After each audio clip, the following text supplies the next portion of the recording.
What's up, everyone? Guy here, Minority Thinker. Welcome to my channel. I hope y'all doing well. Today is August 19, Friday, August 19, 2022. Now, I've been doing a lot of videos. Like I mentioned from my previous video, I'm kind of a little bit of a risk off right now.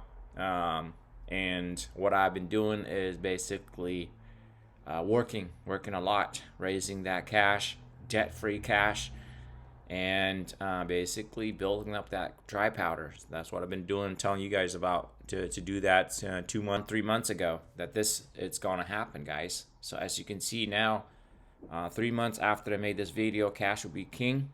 Well, now cash is king, guys. So before I get on and talking about updates on the market, crypto, real estate, if you haven't already liked and subscribed to my channel, please do so. If you like this content, please support me and do like and subscribe, and don't forget to hit that notification button as well to get the up to date when I drop my videos. Okay, all right, guys, that said and done, let's get to the video. All right, guys, let's take a look at Google Finance. Looks like today everything is down. Look like Dow Jones, S&P, Nasdaq, Russell's all down, and as you may or may not be aware, let's take a look at the S&P on my chart here on trading view here. So it dropped to a low on June 16, and it basically went on a bear bounce, bear rally. They call it dead cat bounce, whichever you might call it. But there's are basically an uptrend, recover almost half of what's from the all-time high to this point here. So bear market rally, and what had happened yesterday is that this right here, guys, looks like there is a massive resistance at 200 moving average. Looks like at around 43 it touched it, and boom, it immediately dropped. So this is gonna be the next leg down, guys. So one leg down, two legs up, another leg down. Okay, this is going to be the leg down that anticipate the September, guys.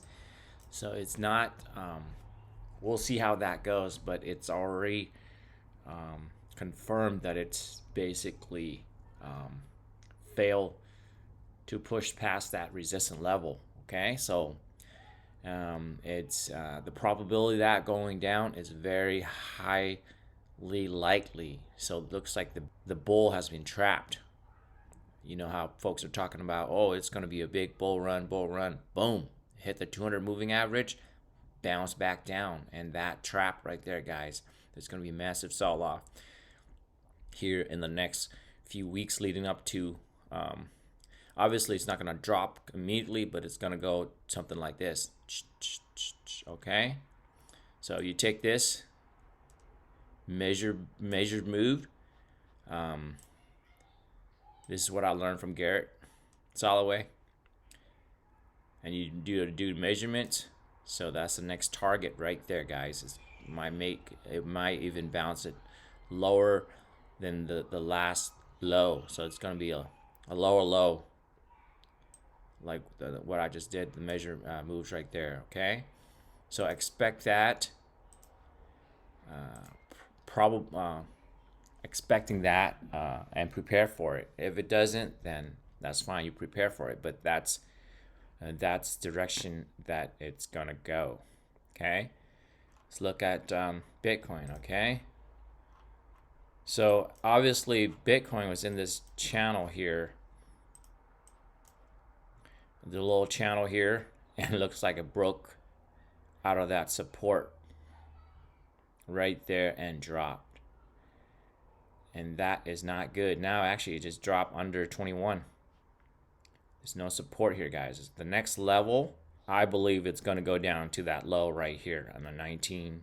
So it's going to test this this low here. Would not surprise me. The probability of testing it of this low is very high. Okay, so expecting that. And what I'm doing now, for me, again, none of this is financial advice. on my video on purpose of education and entertainment only. This is basic what I'm doing. So when I break that 20,000 mark, I'll accumulate on a long-term position again. Okay. You know, cost average it out. So you have 1,000, put in 200, so 5 times that. So it goes down there, so you don't miss the rebound in case there's a rebound. That's what I'm gonna do. So when I drop down here, I buy about 20% of whatever long hold that I wanted to do. Looks like it dropped almost 10%. So all right, guys, let's take a look at real estate, guys. There's some headlines here. Sellers beware. U.S. home buyers are still backing out of deals at the highest rate since the start of the pandemic. Here's what it means for real estate. So people are backing out. A few things that obviously I'm a real estate professional and real estate agent. I've been telling you guys to basically sell 3 months ago. Sell. If you have to sell, if you thinking about selling, don't wait, sell. So now it's turning over. The real estate is basically turning over. Cancellations at 15% in June, 12.5% in July.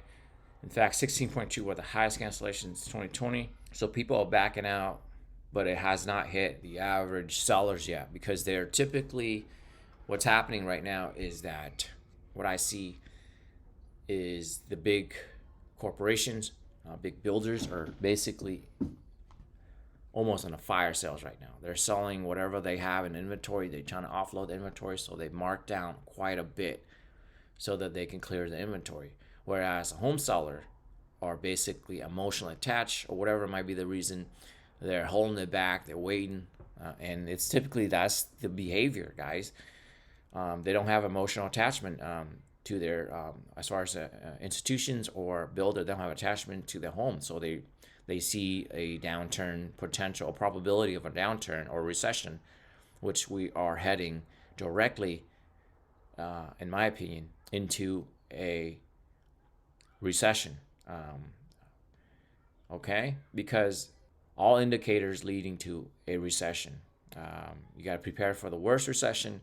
If you come out of it, less severe, then that's great. But you have to prepare for the worst. Plan for the worst. Hope for the best. Okay, that's how smart money act.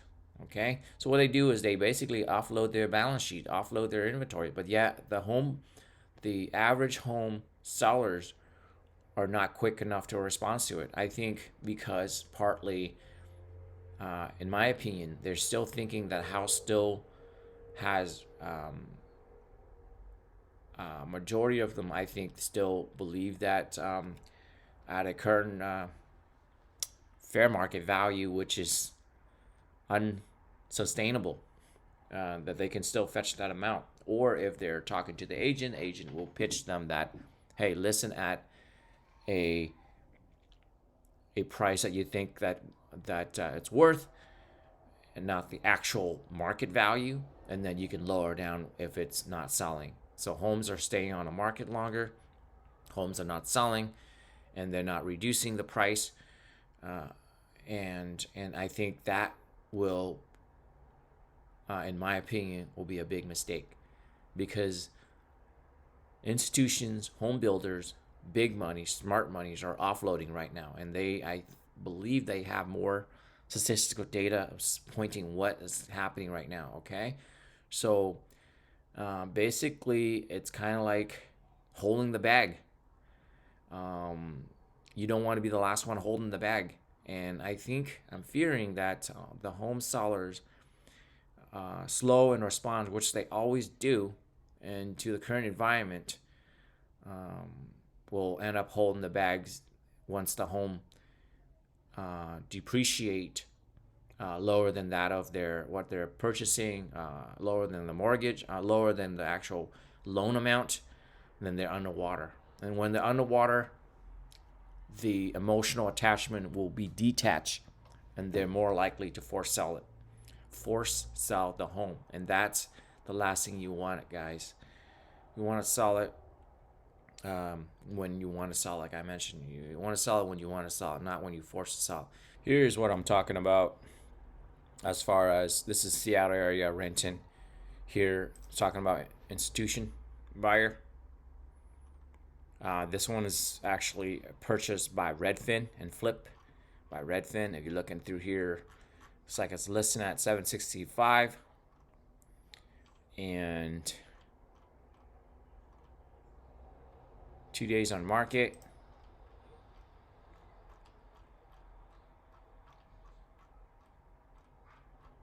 We scroll all the way to history. July. So it was bought. It was bought in July 18, 815,000, and relisted it 1 month later. Relisted it at 765. So that's a 5%, around 5% of a flipping this house. So again, like big corporation builders are basically trying to get it off their book ASAP. I mean, it bought it high, sold for a little lower. And how I know that it's Redfin bought this, so it's very easy to find out who bought it. So you go down here, copy the. It's all public information too.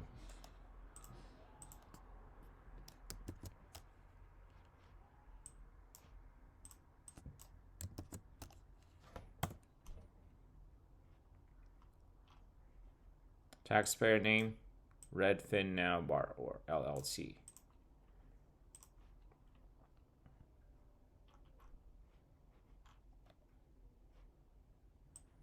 All right, that's when you know. Scroll all the way down. Yep, so they bought it for $815, doing no improvement on it. I believe they bought it through one of the sell now, kind of like iBuyer. This is why it's going to be turning bad, guys. Layoffs. If you type in the word layoff, you see it everywhere. Big corporations are in preparations for layoff. So it's going to be a massive wave of layoff. The 3.5% they're talking about, it may well be double toward the end of this year. And when that happens, folks are holding that high mortgage peak house, they're forced to sell, and that's a bad thing, guys.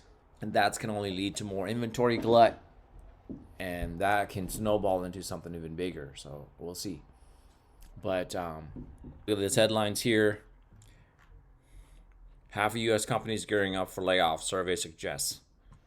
So putting in a search layoffs, it's not looking good, guys. White collar jobs will get decimated here fairly soon. And most of those white collar job are potential homeowner and home buyer too as well. If you have blue collar, they're less likely because they're hospitality, waitresses, and etc. They're more of a renter. But white collar jobs are all potential, all most likely a home buyers. Okay, all right, guys. So there's going to be a glut of inventories coming in, and patient is key if you're an entrepreneur, investor, opportunist. Patient is key. That's what I'm telling most of my buyers. Just patient. There's no sugarcoat it. I don't live on a commissions like most real estate agent live on commissions, which they say anything, talk anything for a person to buy or sell the home. Okay, and that's not me. I'm looking out for the best interests of my client. I'm looking out for the best interests for my clients. If I think that the market is going to go turning south, I'll tell what it is. Say, hey, if you're buying a home, would you stay in a home if your home is underwater? There's a probability that's going to happen. There's no certainty, but there's always a probability because the outlook is not good. And if you're sugarcoat and say, oh, the market is if you look at all the indicators, affordability is all-time high, interest rate is all-time almost at a historic high. Inflation is a historic high. So all these things, it's an indication that the market economy is not looking good in the at least near future.